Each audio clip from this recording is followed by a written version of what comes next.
জুরাইজ নামে এক আল্লাহর ওলি ছিল, বনি ইসরায়েলের অনেক বড় আবেদ।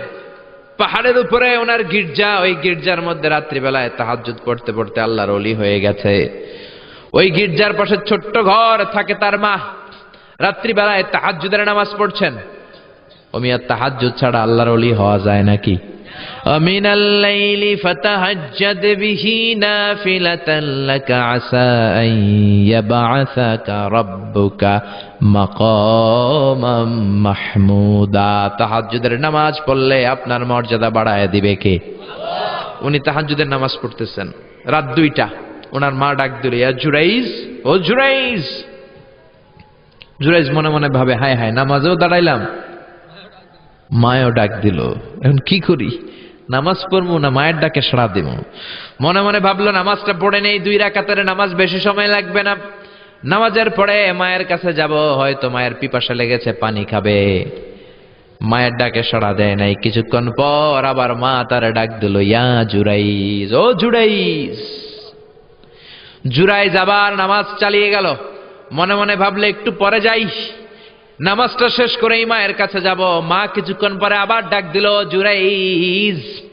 জুরাইজ বলে, হায় হায়, মা তো শুধু ডাকতেই থাকে, নামাজ পড়ে মায়ের কাছে যাব। কিন্তু মায়ের সহ্য হয় নাই, মায়ের মনে কষ্ট চলে আসছে। মা মনে ব্যথা পেয়ে গেছে, ব্যথা পাওয়ার সাথে সাথে বদদোয়া করে ফেলছে। আর ওই বদদোয়া কবুল করে ফেলছে কে? আল্লাহ। এজন্য মায়ের দোয়াও কবুল, বদদোয়াও। বদদোয়া করেছে, আল্লাহুম্মা লা তুমিতহু ইল্লা আন তুরিয়াহুল মুমিসাত। ও আল্লাহ, কোন বেশ্যা নারীর ফিতনায় না ফেলে তুমি জুরাইজকে মরণ দিও না।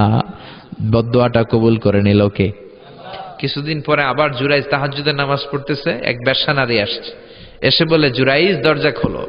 নক করতে শুরু করছে। দরজা খোলার পরে জুরাইজকে সে প্রলোভন দিতে শুরু করলো, বললো, দেখো কত সুন্দরী আমি, আমি অনন্য, আমি সুস্নিগ্ধা, আমি প্রিয়ংবদা, আমি সুহাসিনী, সুকেশিনী, সুভাসিনী, অসূর্যম পোষ্যা, মেঘে কালো কেশ, হরিণের মতো ডাগর ডাগর আমার চোখ, দেখো আমি কত সুন্দরী, আসো আমরা প্রেম খেলায় মেতে উঠি। জুরাইজ বলে, আমি আল্লাহরে ভয় পাই, দূর হও, আমার গির্জা থেকে দূর হও। জুরাইজের সাথে সুবিধা করতে না পেরে বেশ্যা পাহাড় থেকে নিচে নেমে এসেছে। বুখারীর হাদিস। নিচে নেমে এসে দেখে এক রাখাল ঘুমায়। কে ঘুমায়? রাখাল রে ঘুম থেকে উঠিয়ে বলে, ও রাখাল, দেখো আমি কত সুন্দরী। রাখাল তার প্রেমের ফাঁদে পড়ে তার সাথে অবৈধ দৈহিক সম্পর্কে লিপ্ত হয়েছে, জিনা করেছে। ব্যভিচারের ফলে এই বেশ্যার পেটের মধ্যে সন্তান দিয়ে দিয়েছে কে? 3 মাসের ব্যবধানে বেশ্যার পেটটা এত বড় হয়ে গেছে। এলাকার লোকেরা বলে, ও মেয়ে, তোর তো বিয়ে হয় নাই, পেট বড় হইল কেন? বাচ্চা পাইলি কই? বেশ্যা বলে, আমার পেটের বাচ্চার বাবা হলে ওই আল্লাহর ওলি জুরাইজ। কথাটা হাসা না মিছা? কত পার্সেন্ট? জোরে বলেন। 100% মিছা। সবাই বলে, হায় হায়, এতদিন মনে করতাম আল্লাহর ওলি, এখন দেখি ভণ্ড। এতদিন পানি পড়ার জন্য যেতাম জুরাইজের কাছে, এখন দেখি ভণ্ড। উপর দিয়ে ফিটফাট, ভিতর দিয়ে সদরঘাট। উপর মে পাক সাফ, আন্দার মে খালাত মালাত। জুরাইজ, আজকে তোর 12টা বাজাবো, দাঁড়া। জুব্বা পড়ে তুমি বুজুর্গি দেখাও, আর রাতের বেলা আকাম কুকাম করো। লাঠি ছোটা নিয়ে সব পাহাড়ের উপরে উঠে গির্জা ভেঙে মেসাকার। জুরাইজকে রশি দিয়ে বেঁধে নিচে নামিয়ে এনেছে। ও জুরাইজ, তোর মতো ভণ্ড এলাকায় থাকার দরকার নাই, তোরে ডেথ পেনাল্টি দিব, মৃত্যুদণ্ড। কি দণ্ড? জুরাইজ বলে, হায় হায়, কেন আমার গির্জা ভাঙলা? কেন আমারে মারতেছো, ধরতেছো? জানি না, একটা বারের মতো বলো আমার অপরাধ কি? সবাই বলে, জুরাইজ, তোর মতো ভণ্ড এই তল্লাটে কেউ নাই। জুরাইজ বলে, ঠিক আছে, আমারে মৃত্যুদণ্ড দিও, আগে বলো অপরাধ কি? সবাই বলে, এই বেশ্যা নারীর সাথে তুই পাপ কাজে লিপ্ত হয়েছিস। এই মহিলার পেটের মধ্যে যেই বাচ্চা, ওই বাচ্চার বাবা হলি তুই, জুরাইজ। জুরাই বলে, আল্লাহ, কোন বিপদে তুমি আমারে ফালাইলা? কিছুই তো জানি না আমি, আমার তো কোনো দোষ নাই। বুঝ হওয়ার পর থেকে কোনো পাপ কাজে আমি আল্লাহ লিপ্ত হই নাই, তুমি আমারে বাঁচাও। ও মিয়া, বিপদে পড়লে আমাদেরকে বাঁচায় কে? আল্লাহ। জুরাইজ বলে, ঠিক আছে, আমারে মৃত্যুদণ্ড দিও, কিন্তু আমার শিরচ্ছেদ করার আগে 2টা রাকাত নামাজ পড়ার সময় দাও।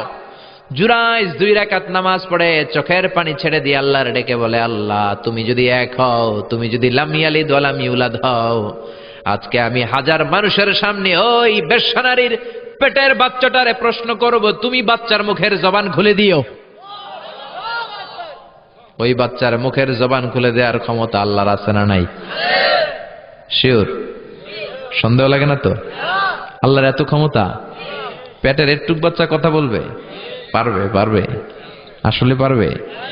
ও আল্লাহ, তুমি যদি এক হও, তুমি যদি সব ক্ষমতার অধিকারী হও রব্বুল আলামিন, আমি বেশ্যার বাচ্চার পেটের দিকে তাকিয়ে নজর করে বলবো, ও বাচ্চা তুমি কথা বলো।